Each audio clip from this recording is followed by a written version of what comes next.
Mike.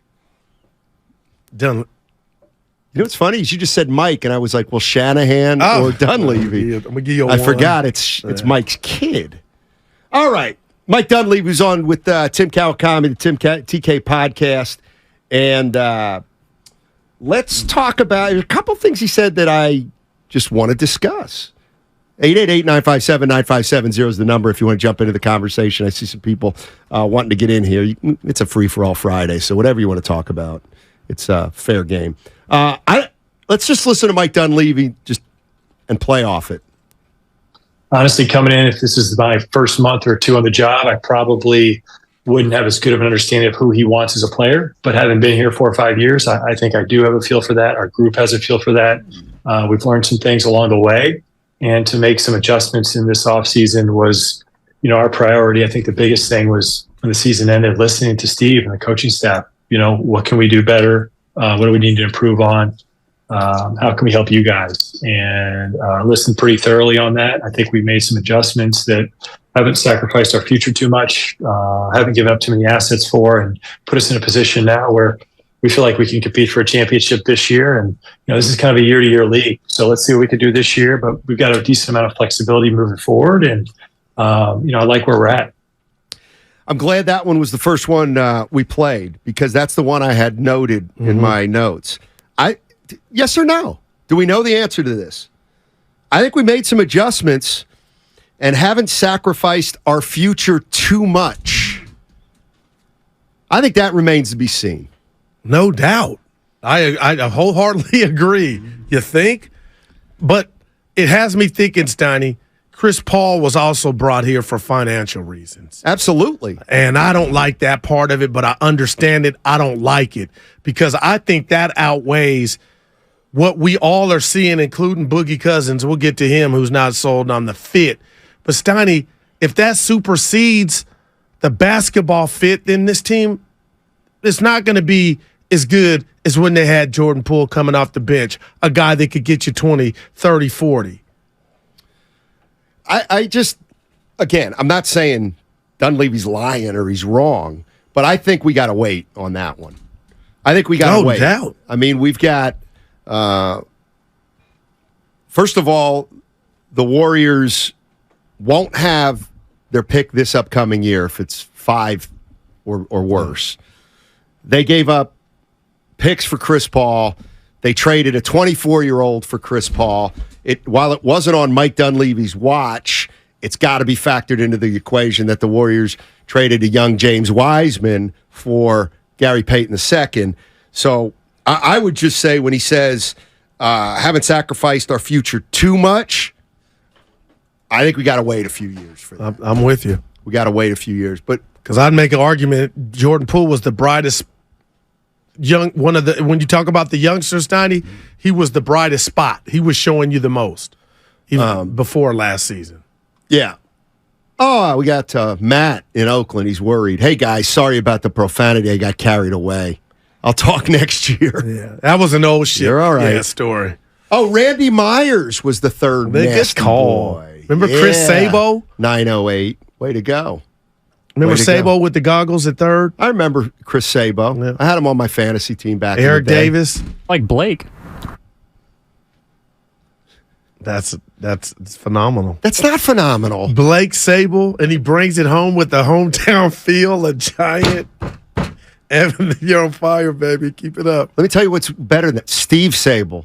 That's better. But no affiliation to the Bay. No, he's great, but no affiliate with the Bay. You got to have a connection. I think you do. I think he does. I just got to figure out what it is. More Dunleavy? Yep. Take a listen to this. This is about Jordan Poole and why not? Do I want to hear it? Well, it's on Poole and Draymond. Mike Dunleavy. I can't say that's not an argument. You can make a good point about that. I think the biggest thing really is just financially, we're in a position where you had to make some decisions. And I think we were able to make a decision where. I'm going to start this one over because this is about whether he thought Jordan Poole and Draymond Green could not exist together. I can't say that's not an argument. You can make a good point about that. I think the biggest thing really is just financially, we're in a position where you had to make some decisions. And I think we were able to make a decision where we could free some of that up while also still being highly competitive and having a chance to win a championship. So it just ended up having to be the decision we had to make, and so be it. And at the same time, needing to get Draymond back, what he brings to this team and what he has meant, for the last 10 years, like that's going to keep going. That matters. And so we prioritize that. And then from there, we knew another contract probably needed to be moved, and Jordan ended up being that one. But we feel like getting a player back to Chris Paul's caliber can negate that in some ways or pick up that slack. So, it's kind of the business that we do, and we're in a good spot. All right, that's Mike Dunleavy basically saying, yeah, we did. Obviously, they prioritized Draymond Green this offseason, and they knew if they did that, they'd have to get rid of another contract, and that obviously became Jordan Poole. You know what? Hearing that, Draymond Green has to have nothing but major, major love for the Golden State Warriors. You would hope. Let me tell you why. Because in this life, street life, corporate life, family life, everything is about being loyal. Everything is about having somebody else's back and loving that person with their flaws and their imperfections. My goodness, the Warriors have told us, Steve Kerr, when we went to Media Day, Steiny, he looked us in the face and said, what Dre brings, we allow him to be him, and they have never wavered on that. And it just hit me like cold water right now, Steiny. They believe in what he brings to the table and what he's brought, so much so that they've been consistent with Steiny and Goo can cry and yell from the rooftops. All the fans could say, get him out of here. But you know what the Warriors have done? They have had his back and loved him. And that's why he got $4 And I'm telling you, Steiny, I'm looking for somebody to love me like the Warriors love Dre. It just hit me. Go see your boy Nahegan. And say what? Or go further up the chain. Go see the owner. And endear yourself to them. No, physically intimidate them. Do whatever you have to do. Boy, wow. Yeah. Yeah. I've never done that but once. Shout out Food for Less. I quit. Our guy Austin in San Jose. Oh, he's going in on you. Dunleavy is doing fine so far. I don't disagree. Steiny continues to suggest Wiseman was a mistake. He was. We don't need to wait to see anything. He was not any good when he was here, Matt. They made a mistake by drafting James Wiseman, Austin. Let's not be. Well, the mistake wasn't drafting him; it's how they handled him. How about that? The OGs didn't want a youngster, so let's just take. You know what I mean? No, I don't care what happened. Drafting James Wiseman was a mistake. No doubt. The only thing left to see is, can he play? Did they compound the mistake by trading him? They've already made a big mistake. Hey, I'll give you this, because we always talk about what's a bust and what's not. Come on. If James Wiseman has Kwame Brown's career, he still was a bust for the Warriors. You know what I mean? Like, that's not good enough for me to say, oh, this really was... You got it from both ends. If James Wiseman's Michael Olowokandi, the Warriors made a mistake. And if he's Kareem Abdul-Jabbar, the Warriors made a mistake. Because he won't pop for you. There's just... is there any other way to look at it? I got it. They have to. And the reality of the situation is, the Warriors are doing everything they can right now to keep this thing going. And they're trying to do it without mortgaging the future. But what is the future? Now, you got to have my back. I know we're a day. This is the first thing. Here. But you got something out of me yelling without the mic on. Steiny, what is the future? Let's put the rat on the table. Brought to you by Atco Pest Control. Go to AtcoPestControl.com for all your pest control needs. I can make an argument that the future is on the Wizards. The best part of your future. I do like Moody. I am excited about Kuminga, but it ain't clicked yet. What are we talking about exactly when we say the Warriors' future? Okay. Here's where I would say money. I feel like it's unfair that you just said what you said. I feel like that's unfair. And here's why. Because anytime I ever bring up the future, I am shut down with people saying, who cares about the future? It's about Steph Curry. And I have to acknowledge that there's a big portion of that's correct. That's absolutely correct. It's about Steph Curry.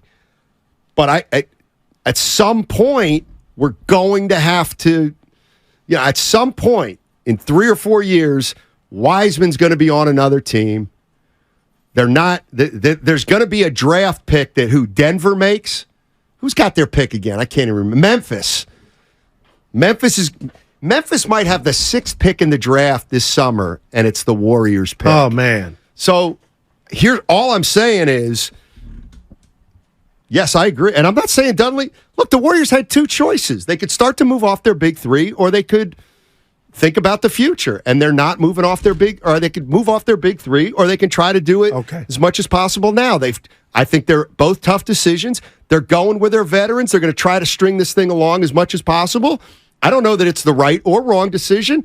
But I think this team, as constructed, not sure they can win a title, but that's me. Okay, now let me come in with this. Coming out of left field, like Charlie Sheen on Major League, coming out the bullpen with this, random. We talk about how the Spurs were in the midst of a dynasty and fluked up and got Kawhi Leonard, and they passed the baton to him.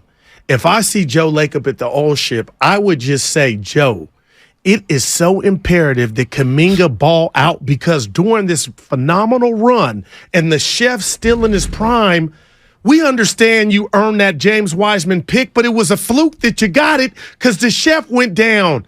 Steiny, Wiseman could have been their Kawhi, and Kuminga could have too. Well, no. That's where I got to disagree with you. Talk to me. The value of the picks, though. It's not their fault.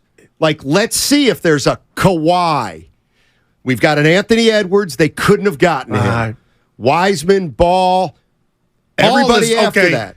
But Ball's a good starting point for me. But you said Kawhi. Yeah. Kawhi is a Hall of Famer. Now, I gotta bring it up. Kawhi, what about that Kuminga draft? Who was after him to where, if you didn't take him, who could they have gotten? And there's 2 parts to this, Steiny. There's 2 parts to this. You could have traded both those picks for a ready-made to a thirsty team wanting to get their new star, and you could have parlayed that pick into a Bradley Beal or a player of that caliber that would have come and not had to learn or have diapers changed. I do think about that. But that person would have been playing with the big 3. That, to me, is now revisionist history. Because when we were talking a year or 2 ago about bringing Bradley Beal in here, I was all on board. Most people were not. Do you think Steph, after that podcast with Steph and Andre, I think they would have been. When they said they might have been. Maybe. Well, they don't know how hard it is. They wanted us to get. I don't think I'll ever get over it. Like if you're telling me we're going to watch Wiseman to see what he becomes, that will always be revisionist history. I don't care. Jordan Poole will be revisionist history. Well, I don't care I don't care what Wiseman becomes at this point. It won't hurt anymore if he goes on to be a perennial All-Star. It would for me. Jordan Poole the same. I mean, well, Jordan Poole's yes different. and no. They got in a fight, man. I mean, like James Wiseman. I don't know if you're a Warrior fan. I guess you want James Wiseman to stink. Yeah. Tim T on YouTube real quick, Steiny, saying Bradley Beal isn't winning anything. You're right. But if he's in a Warrior uniform, it'll be like Kevin Durant. He couldn't win diddly squat until he got to this, to the Warriors culture. When the Warriors culture was in fuego, that's when it was something. D says, no, Steinmetz, you still traded a number 2 pick for Gary Payton II, an undrafted journeyman. I don't know what you mean there, though, D. I hope you're not saying that was a great trade for Wiseman. And I'm not saying Gary Payton II's useless at all, but you traded James Watt, the number 2 pick in the draft, for a guy who wasn't even drafted in the NBA, who's clearly a role player.